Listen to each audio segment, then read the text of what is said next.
Hey there, Gothamites. Welcome to another episode of the Arkham Sessions. My name is Brian Ward. With me, as always, the psychologist to the superheroes, the superheroines, and, of course, the supervillains of Gotham, and then some, Dr. Andrea Letamendi. Hello, Andrea. Hi, Brian. How are you?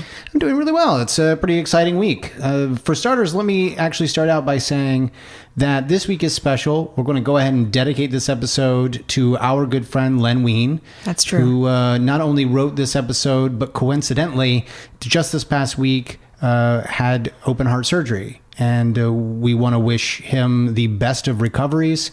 And, we were thinking about him and his fantastic wife, Christine. And you guys are in our thoughts for sure. So let's go on to a couple of things that we've got going on this week. We received a pretty great email from someone, and I want to see what you think about it, Drea. This email was sent in by a listener, and it asks a question that I think is particularly important given today's uses of things like trigger warnings and stuff like that. And the social medias, the Twitters, the Facebooks, all of the different ways in which we kind of share and connect and bombard each other with news and information. Yeah. And some of that is, it's very interesting, the way that that's kind of grown. Yeah. Well, Sarah asks, I was wondering if you had any exposure to the increasing interest by many youth in having trigger warnings attached to course syllabi, blog and news articles, images, and so on.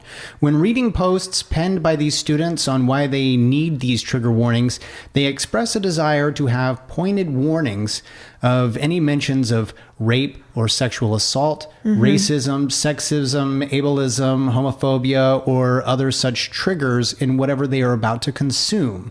Are these triggers the result of some form of PTSD or other psychological traumas or issues, or are they symptomatic, as some trigger critics have stated, of increasing expectations that one should never feel uncomfortable or discomforted in any forum?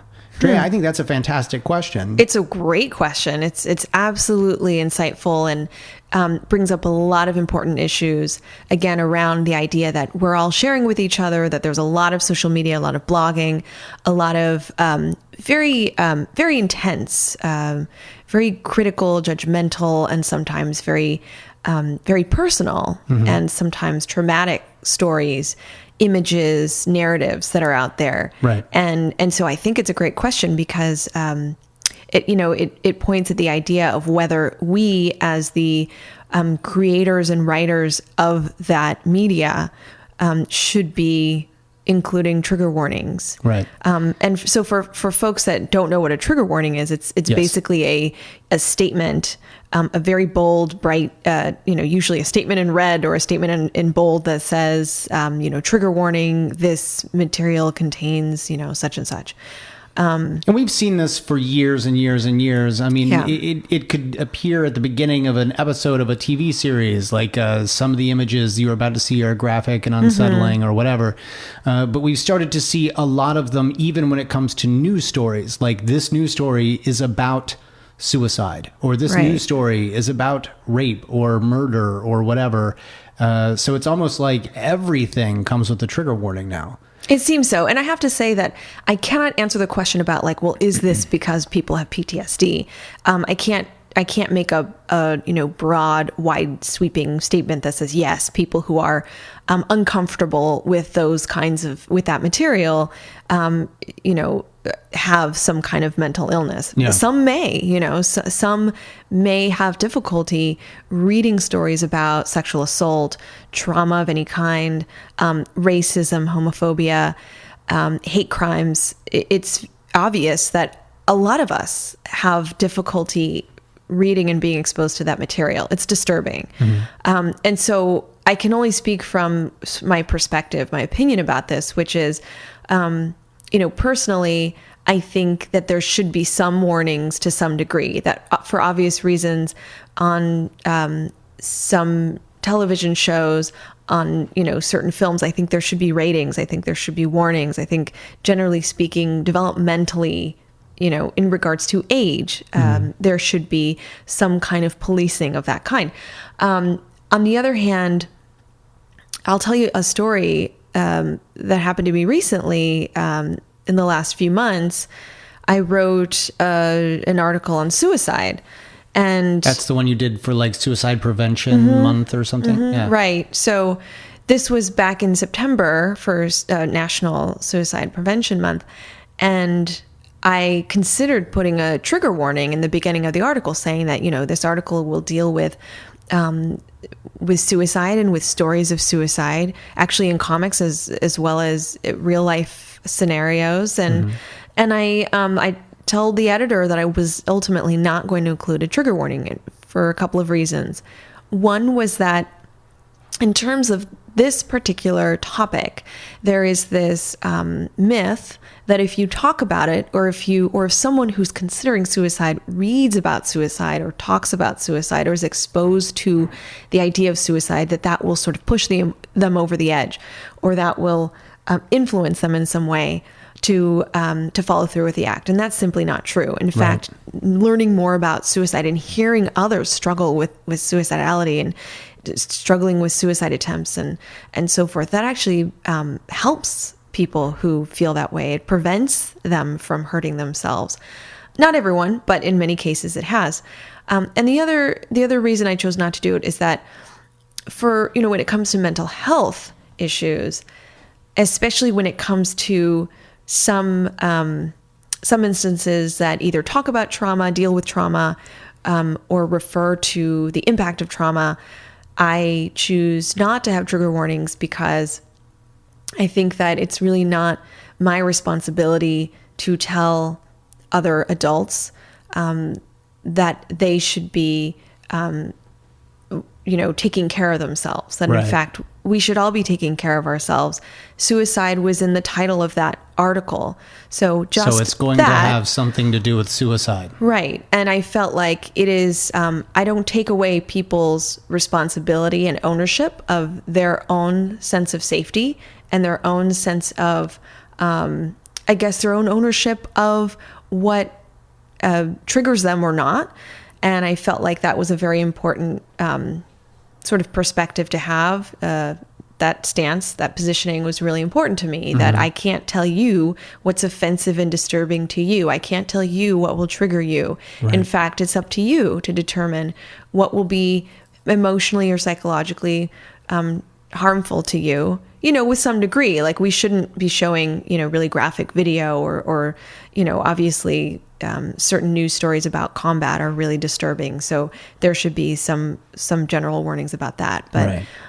But for the most part, this is my long-winded way to say that, I generally don't really believe in trigger warnings because I believe more so that we should be developing our own sense of safety and security and working on that. And that, as you know, I'm a mental health clinician. I work a lot with trauma and anxiety, and one of the most successful, effective ways to overcome anxiety and trauma is to directly face the ideas, images, thoughts, scenarios that are uncomfortable in a way that the person feels they're controlling and sort of dictating what that looks like. So deciding to click on something or read an article is their choice. Yeah.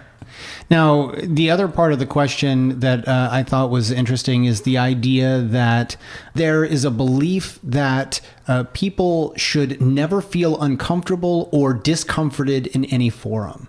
And that sort of suggests that as long as you're never uncomfortable, everything will be fine.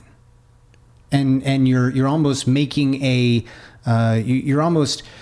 an active decision to make sure people are never uncomfortable. And that, to me, that sort of utopic state is almost misleading and a bit, I think it's impossible to obtain. But how would we even get there? By putting trigger warnings on everything. It's a little bit big brothery to me to sort of, again, for someone else to decide whether I'm going to be uncomfortable. I do think that we should have access to knowledge and information. And I think that some of us may be interested in in some, more visual, more graphic, more real, if you will, stories. I'm particularly talking about news. Right. But at the same time, we have the option to turn the channel or to choose another news site that isn't as graphic. Or, I think generally speaking, we're cognizant of what we're clicking on when we click that article. So if it's something that you're not ready to read about or talk about or be exposed to, you don't click on that article. After you click that article, there's no need for a trigger warning. I really don't see the need for any kind of warning there, because somebody is willingly, traveling to that place. So yeah, again, I think that there's a balance there. And it's unfortunate that people are starting to feel pressure to be more cautious and tiptoe on eggshells, if you will, because they're concerned that people will be offended or disturbed. It is a very sensitive time. It is. And we're actually going to talk about this regarding this week's episode when we talk about mental contamination.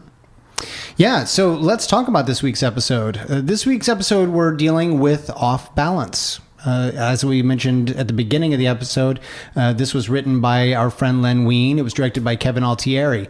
Now, this episode I thought was pretty fantastic. It actually starts off on what some would assume would be the Statue of Liberty.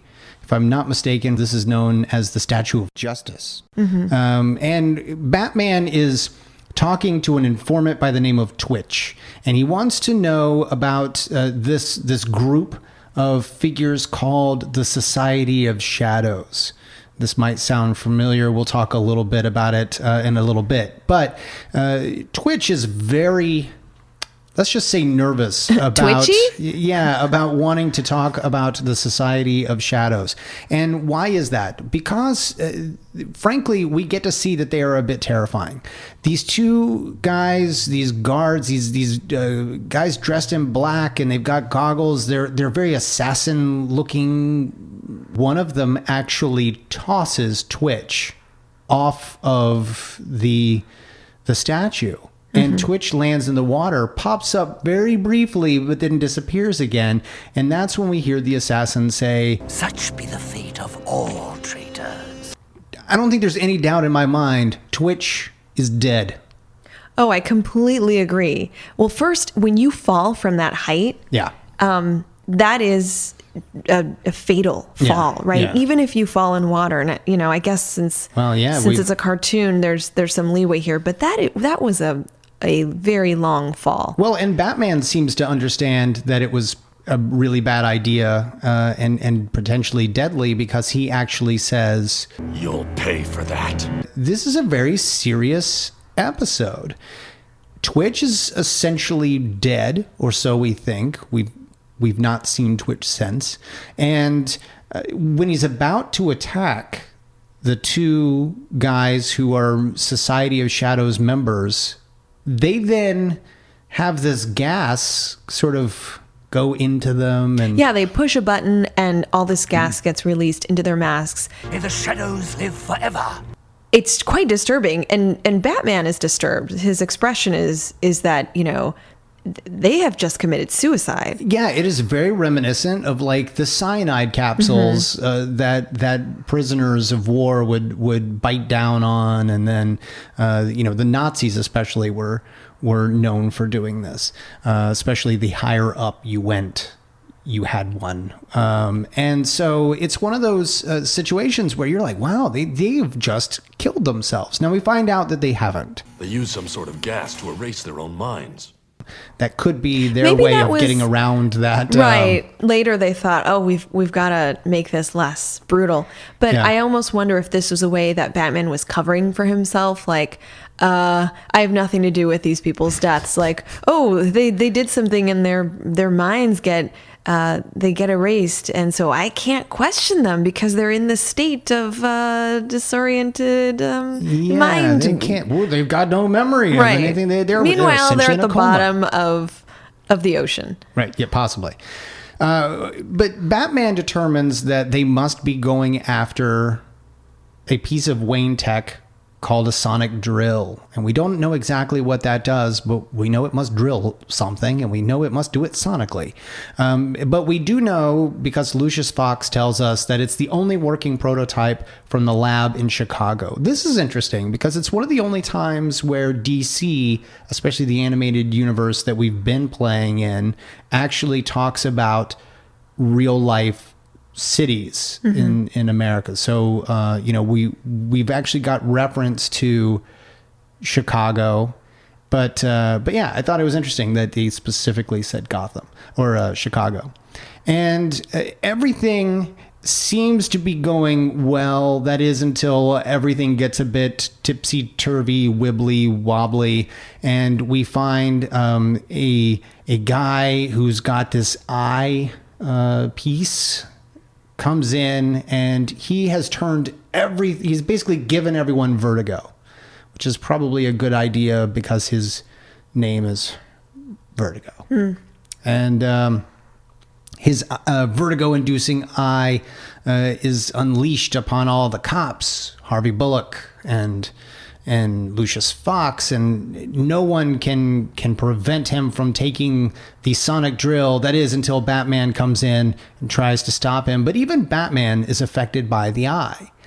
He still tries to fight Vertigo off, but that's when the same mysterious woman breaks the fight up by throwing a knife between them, and she doesn't seem to be affected at all by this mechanism that Vertigo is wearing. And unfortunately, it's in that moment that a guard knocks Batman out temporarily. She disappears. Vertigo gets away with the sonic drill. But are you certain the lady in black was working with this Vertigo chap? Had to be, Alfred.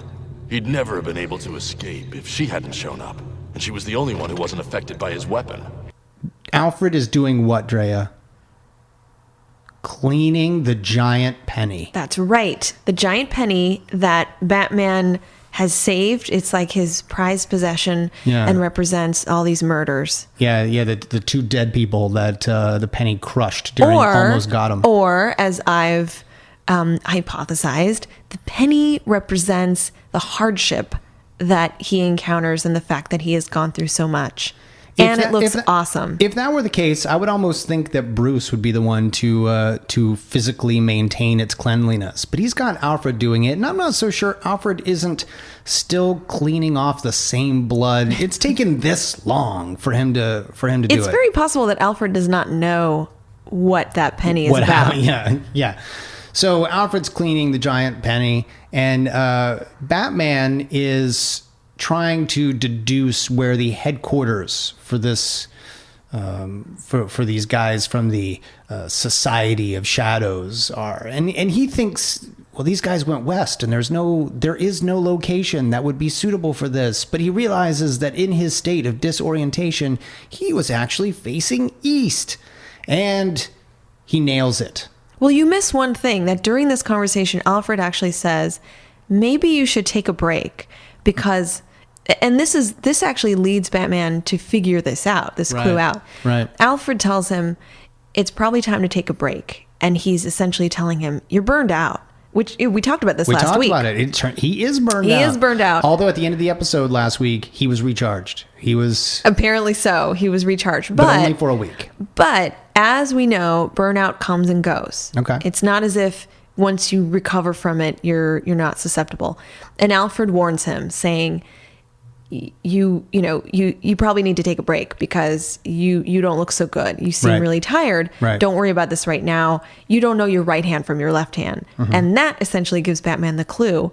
Right. I was completely turned around. Now I know where the headquarters, the site is, and I'm putting on the bat suit and I'm off. It's funny, though, because if you've seen the site, because we then cut to this location, it's really the only plausible site for a group that's called the Society of Shadows. When you think about it, it's this big Nazi-looking castle. You know, I mean, it's why this is anywhere near Gotham City is beyond me, and why Batman doesn't just make sure to always have it under surveillance. Why doesn't he live there? It It's actually very looks creepy. nicer than Wayne Manor in the creepy sense. Yeah, in the creepy sense, It yeah. has more shadows and is over a cliff. Yeah. Overlooks a cliff. So it's actually quite nice in Yeah. terms of like Batman's style. Well, Batman's checking it out, and he notices that the guards are outside in the forest surrounding the Nazi castle. And he also notices that the mysterious woman is walking, and she becomes confronted by the guards and actually starts to fight them off. Batman returns the favor from earlier, comes in and tries to finish them off with her, sort of team up. And No, wait a minute. You're leaving out the fact that this woman single-handedly takes down several of these guards, and that several of them, 2 at a time, 3 at a time, attack her, and she, with no weapons, she, fights them off.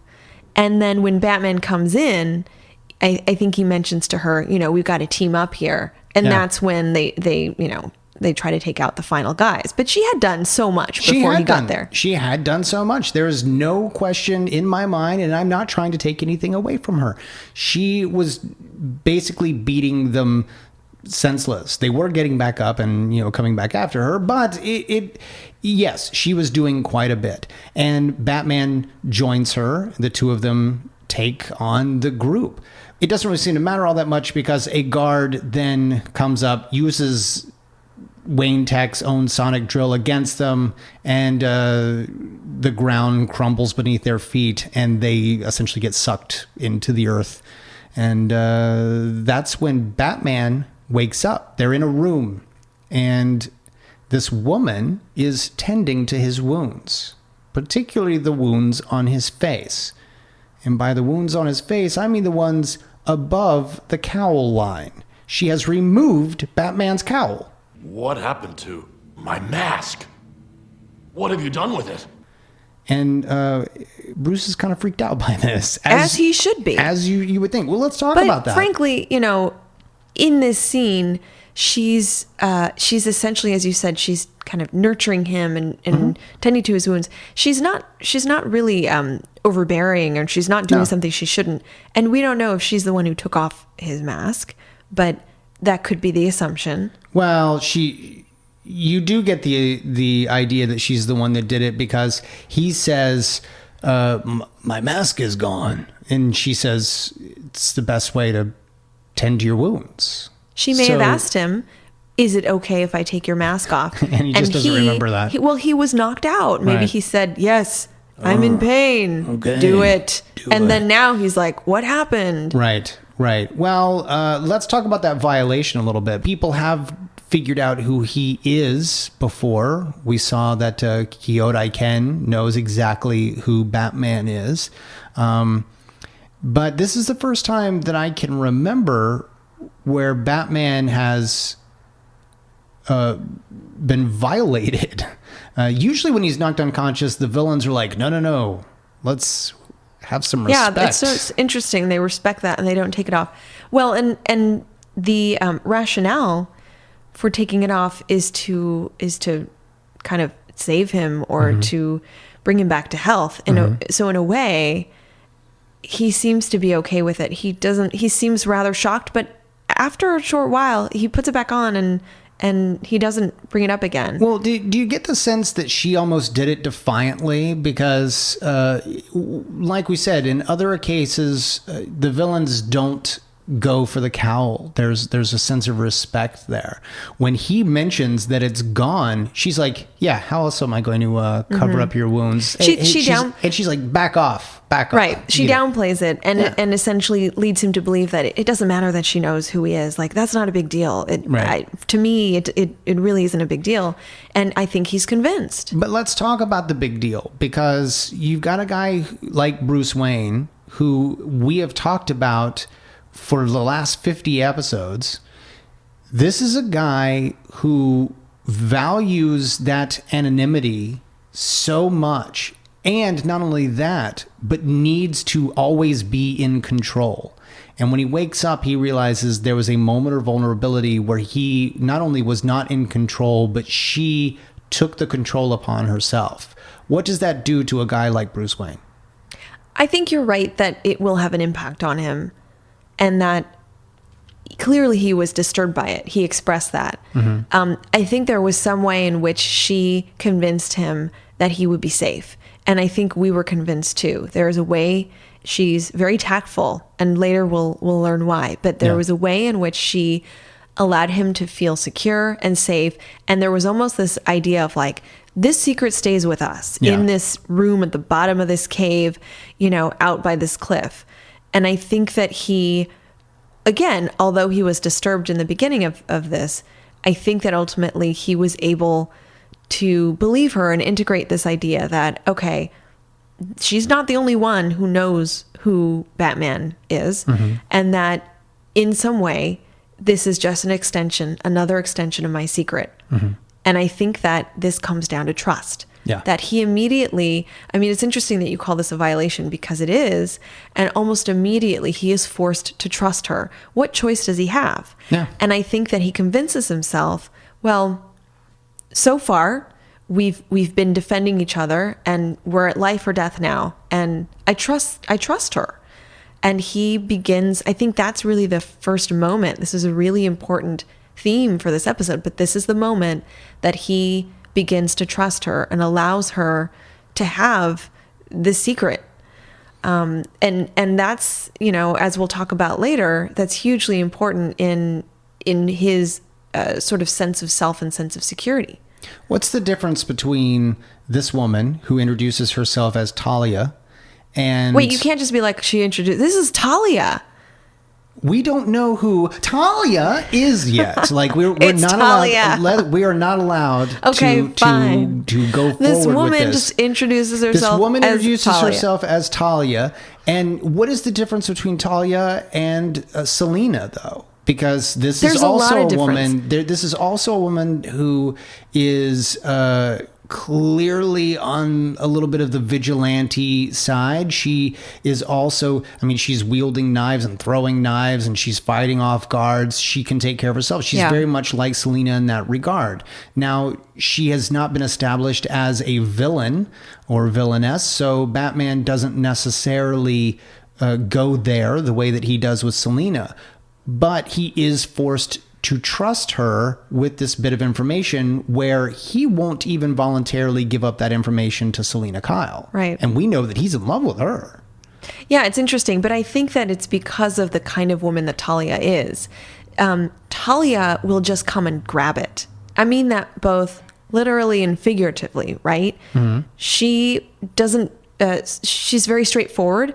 She's very deliberate. And I think that, it's interesting because I do like Selina and I do like Poison Ivy. I think that they use their seduction much more, and they almost betray themselves. They almost put forth this mysteriousness and this element of, I don't know, that you can't trust them. Mm-hmm. And I think that has to do with their level of seduction. Okay.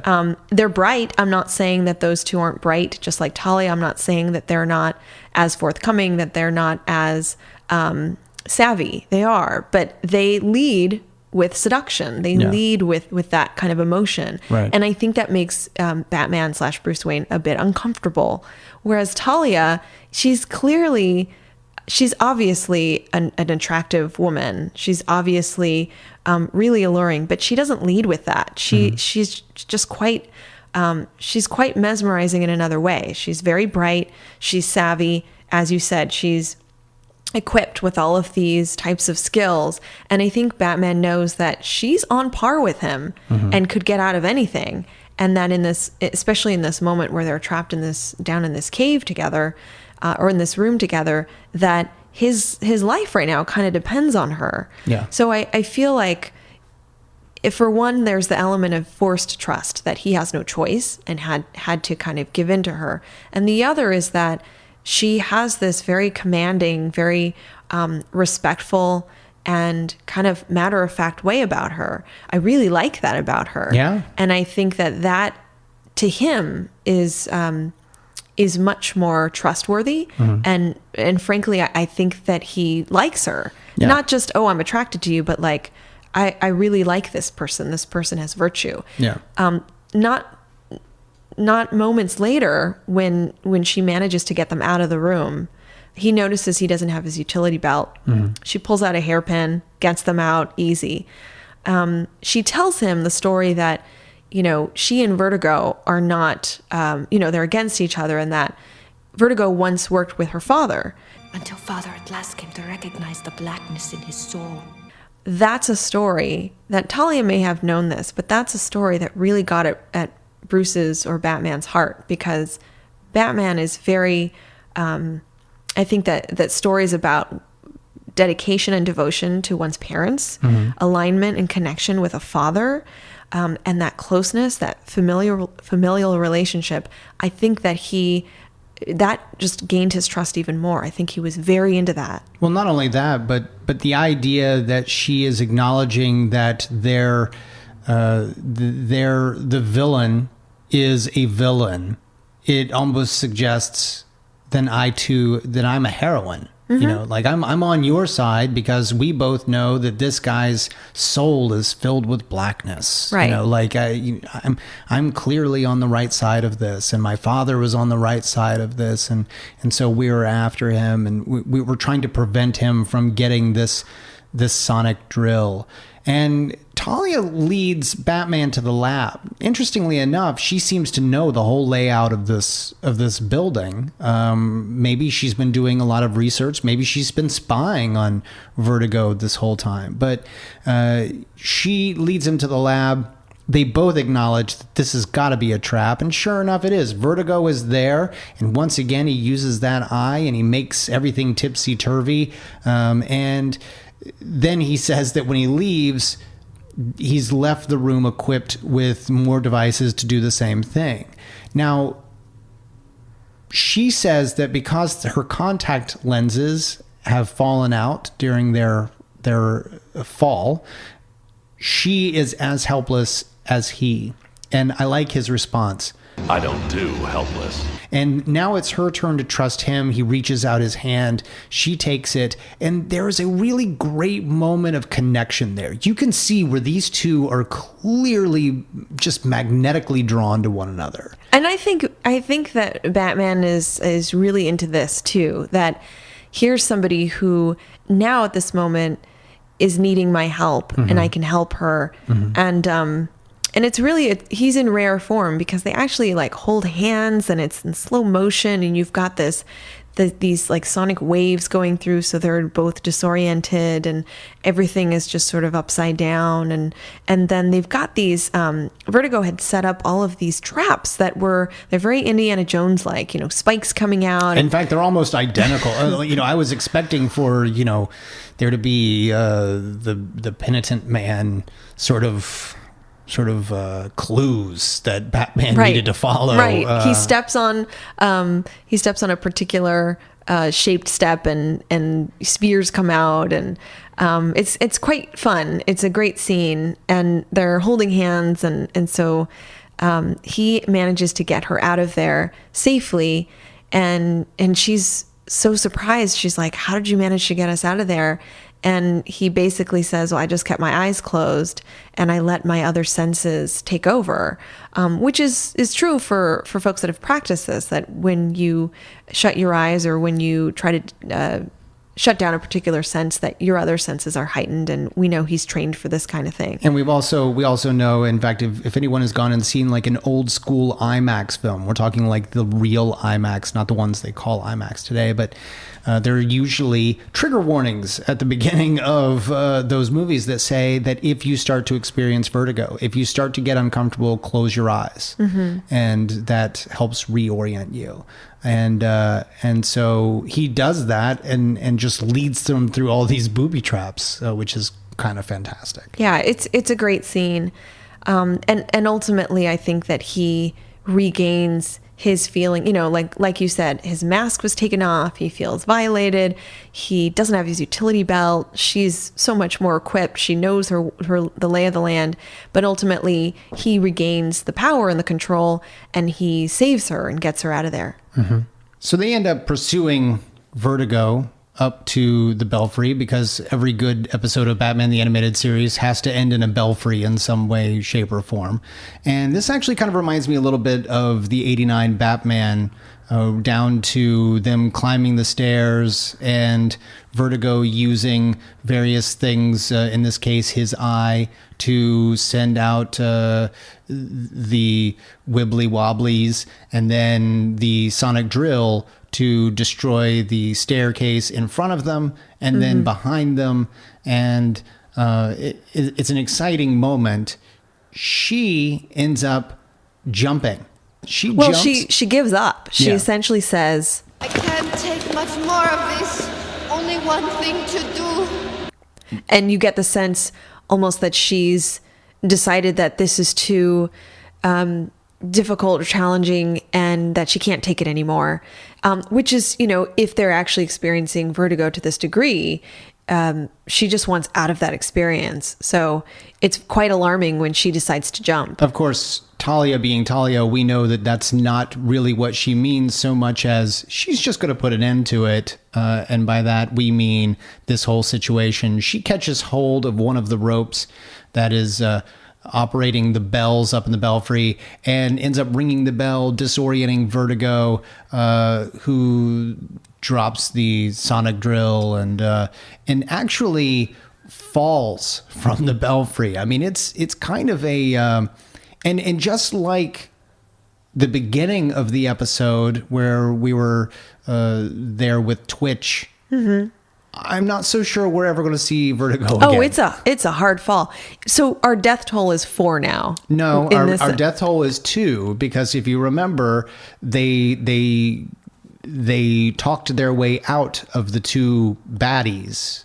The masked men who gassed themselves in order to erase their memories. It didn't actually say they were dead. Their memories are erased. So they're brain dead? Maybe. Or they're just no longer baddies. So, yeah, I don't know. The death toll, minimum 2, maximum 4 so far. But you would think that the episode is then over, because everybody has won. Batman now has the sonic drill, and he's met Talia, who's quite the lovely femme fatale, who seems to have some sort of magnetic connection with Batman a little bit. She knows who he is, doesn't seem to care. He's allowing himself to trust her. He's giving in. This is good, right? No, this is going to end so bad. Oh, it's so bad. It's true. It does happen badly. The Society of Shadows is no longer what it was without Vertigo, but Talia, as all good villainesses do, double crosses Batman. She takes the sonic drill and gets on the little copter plane thing, and Batman says, "This isn't over." And Talia contacts her father, an unnamed gentleman who's quite impressive looking, and sounds an awful lot like David Warner, maybe because he is. And he is impressed by Batman. And what's most impressive about Batman is Talia tests the sonic drill and it doesn't work. He has sabotaged it. Batman has sabotaged it because even still, he's not quite sure he should trust Talia. Or is it just that he just wants to make sure the sonic drill doesn't work in case it gets into anybody's hands? No, I think at that point he had known he was able to dismantle it or ensure that it didn't work. So it's sort of this last devastating laugh, so to speak, or this last move in which nobody wins, right? Yeah. I don't think Batman would say that this was a win for him or that he succeeded. And yet, it's another example, another event in which he connected with somebody, he trusted somebody, they trusted him, ostensibly, and he was betrayed. He was let down, and this is all consistent with his, these relational patterns. Mm-hmm. Why wouldn't he, from this point, be more unwilling to trust others, closed off, negative, possibly even angry and resentful toward Right. other people, especially women who, and what's great and terrible both at the same time is that this is a woman who's on par with him, as we said. Yeah, you mentioned she's attractive and she's mysterious, all those things that Batman enjoys, but she's also incredibly savvy, intelligent, has a strong relationship with her family, with her father in particular. And I think this is a person that, like Andrea Beaumont, this is a person that Batman would want to spend his life with. He would want to be involved with. And she betrays him.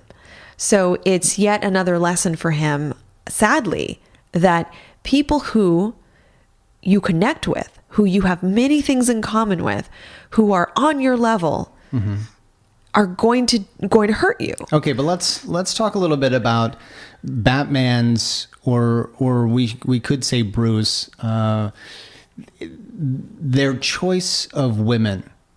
You brought up Andrea Beaumont. Yeah. And her father was involved with the mob. Andrea probably wasn't, but there was something in her that drove her to the point of becoming murderous. And Selena Kyle is a thief who can be driven to the point of villainy. I don't know if it's villainy, but it's certainly vigilantism. Yeah. And she's willing to harm others, Right. for her cause. right. And now you've got Talia, who, like you said, is sort of Batman's equal, maybe in intelligence, certainly in charisma. What do you mean maybe in intelligence? Well, we don't know just how intelligent she is. We've seen her like be able to She was take the out one- hairpins, and she's been able to like. But we Okay, don't. but she was the one who figured out how to beat Vertigo in this episode. Batman followed suit. She was the one who essentially turned the corner. Right. You're right. You're right. But we still haven't. We have got 50 episodes worth of evidence that Batman Of is an intelligent person. just how brilliant he is. But we've only just met Talia, so Right. we don't know her intelligence level. I would say Selena is very intelligent. Like she's certainly getting up there, on par with the world's greatest detective.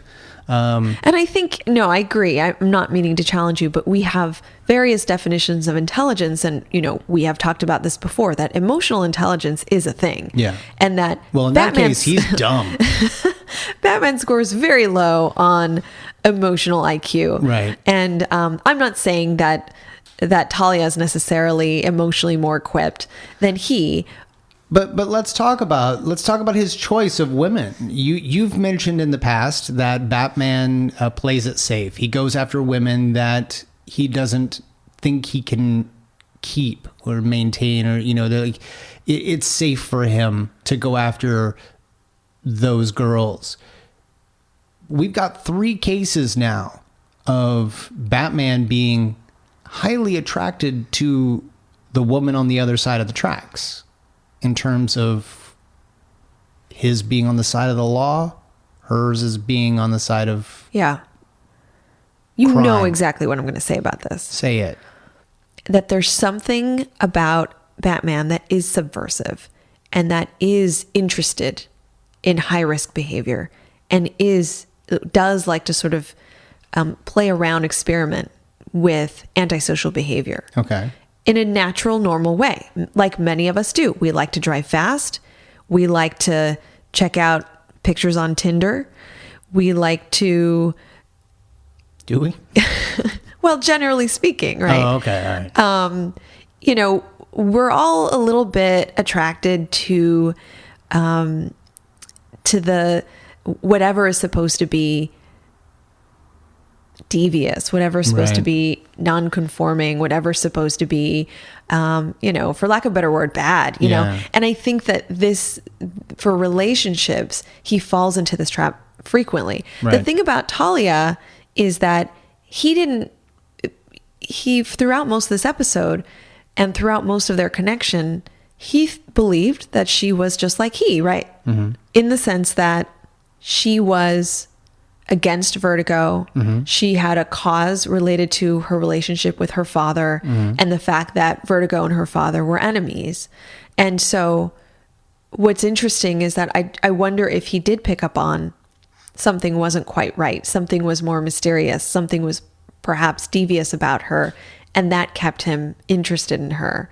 So many of us, like, maybe we're not surprised that she betrayed him because we know this story, generally speaking. Right. Maybe to a degree, he's also not surprised that there's some part of him that anticipates this kind of betrayal. But at the same time, we've discussed in the past that Batman just assumes the worst about you. So it might not even be that it's not even necessarily that he's intuitive so much as he just assumes you're going to betray him at some point in time. Let's talk about the betrayal a little bit, because this is kind of a big deal. Talia is someone who knows Batman's identity now. So what does this mean? Again, I go back to this question of, you've got a guy who's constantly in control, and now he couldn't be any less in control. And he knows that not only does she know, but whoever she's working for, this mysterious gentleman, knows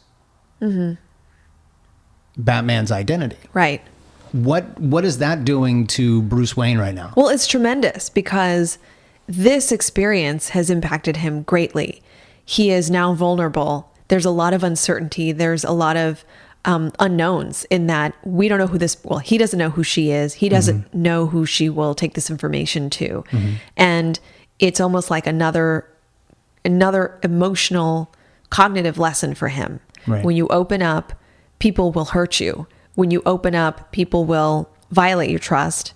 They'll take information that they know about you and use it against you, which hasn't necessarily happened yet, but that could happen to him. And I think that impact is not to be underestimated. Moving forward, he'll remember this. And in fact, there's a lot of research about betrayal and the impact that betrayal has on us. Okay. There's a particular paper in the journal Behavioral Research and Therapy that reviews the impact of betrayal. It's essentially an analysis of betrayal and psychologically what that can do to people. And interestingly, folks who are already susceptible to particular conditions or mental health illnesses like PTSD, OCD, anxiety disorders, and so forth are more impacted, more harmed by betrayal than folks who don't have those conditions. So as an example, if you already have post-traumatic stress disorder or some kind of post-traumatic stress response, for instance, you have childhood trauma, you've experienced some other type of very critical event or life-threatening event like a trauma. If you experience betrayal, that could further amplify the feelings, the experiences, and the behaviors that you have. So if you're already having difficulty trusting others, you're already having perhaps difficulty sleeping, flashbacks, traumatic memories, having an experience of someone betraying you, unrelated to whatever had caused, those symptoms, will actually make those things worse. Wow. It almost is like, it makes sense, right? It's confirming for you. Oh, again, reinforcing the cognitive schema. People are not to be trusted. If you open up, you will be harmed more. If you this isn't helping then. No, this is just reinforcing it. And certainly, I'm not saying that Batman has PTSD at this point. I'm just saying that it's been confirmed that having some other condition or having some mental health challenges will make you more susceptible to the impact of betrayal. And OCD is really interesting because OCD is characterized by a lot of intrusive, negative, distressing thoughts. We talked about OCD when we were introduced to the Clock King, really early in the season. And in fact, OCD is a particular mental health condition that is very, very susceptible to this kind of thing. So imagine if you're holding on to these really irrational beliefs about who's safe, who's not safe, what kinds of things can harm you, and you are betrayed by somebody, that can really sort of, pull the rug right from you and make you believe more and more in these irrational thoughts. And you could even develop more irrational thoughts. And what's interesting about a lot of the research on betrayal, I mentioned mental contamination earlier in this episode. It's thought that betrayal can actually cause more mental contamination. So what is mental contamination? Essentially, mental contamination is when you have some kind of emotion, some kind of action, behavior, something that isn't caused by you willingly. It's sort of a subconscious process that happens. This happens to us all the time. We're constantly mentally contaminated in that there's advertisements, there's influences socially, there's all sorts of things. Let's talk about smoking, for instance. Okay. When I mention smoking, what are your first thoughts? Bad. Yeah, bad.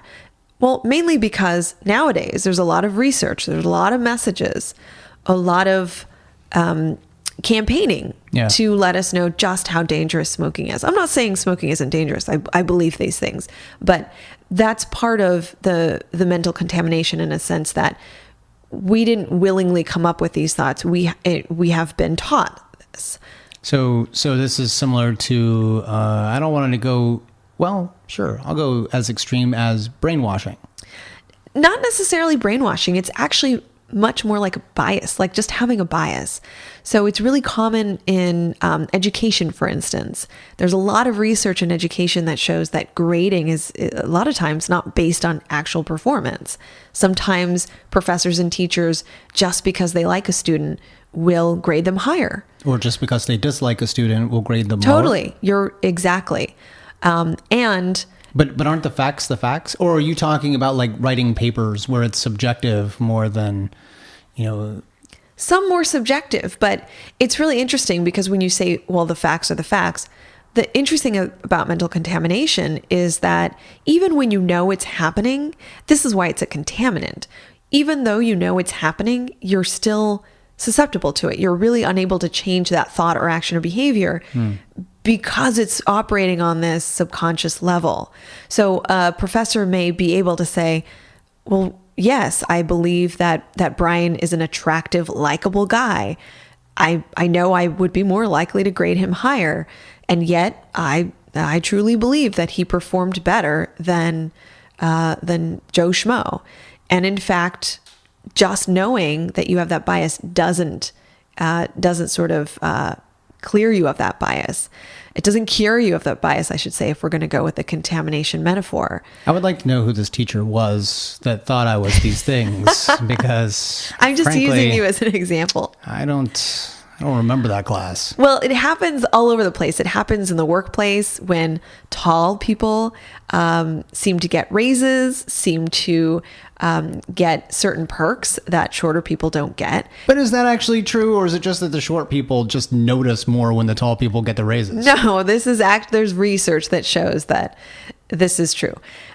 Same goes for race and ethnicity, that certain races and ethnicity, particularly minorities in these categories, are less likely to receive the same evaluations that the majority is. And this goes for the difference between how men and women are sometimes treated in the workplace and in various fields. And how, I don't know, dark-haired and blondes are treated differently than redheads in Batman the Animated Series universe. Exactly. Yeah. Exactly. Yeah.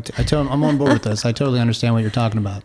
Yeah. So generally speaking, mental contamination is essentially a bias. Even if you know you have that bias, you still act in accordance with that bias and you kind of excuse it away. And it operates again because we are taught certain things and we receive certain messages. And usually the media and advertising is really where these biases come from. So getting back to betrayal and the emotional response to betrayal, what's said about mental contamination and betrayal is that once this happens to you, you then start to develop a mental contamination related to the person that betrayed you or the circumstances in which you were betrayed. And then that sort of becomes the foundation, you begin to lay out the same scenario to other situations. You develop a bias. Again, it's that fundamental cognitive schema that if this person hurts me in a certain way, I'm going to start believing and anticipating that other people who are like them are going to betray me in similar ways. Okay, well, I have a question about that. What does that then do to Batman when he gets back to the Batcave? Would this person who now knows his identity and who pulled herself off as a crime fighter but turned out to be a criminal, what does that mean for someone like Robin going forward, or Alfred, or someone like that? Like someone who he has experience with trusting them, but does he then start to apply, but one day you're eventually going to betray me? That's a great point. But Alfred and Dick Grayson are different to Bruce, right?